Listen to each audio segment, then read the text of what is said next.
今日分享下喺屋企點樣復刻同茶餐廳差唔多味道嘅港式雲吞麵，真係做法簡單，湯清味濃，麵又爽啊！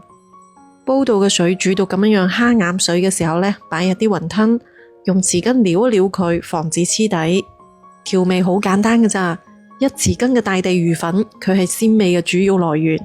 啲咁多嘅鹽啦，啖湯重新煲翻滾之後，再將麵擺埋落去。我屋企長期食開呢隻蝦子麵，佢嘅口感係非常之爽滑，又有啲彈牙嘅。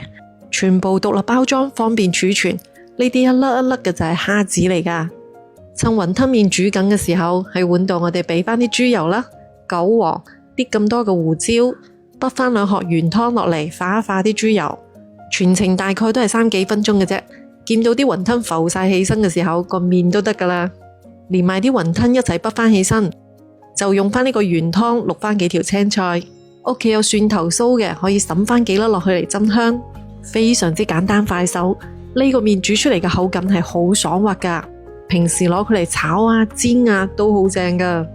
講得咁詳細都睇到呢度咯，點個讚鼓勵下，你都嚟試下啦。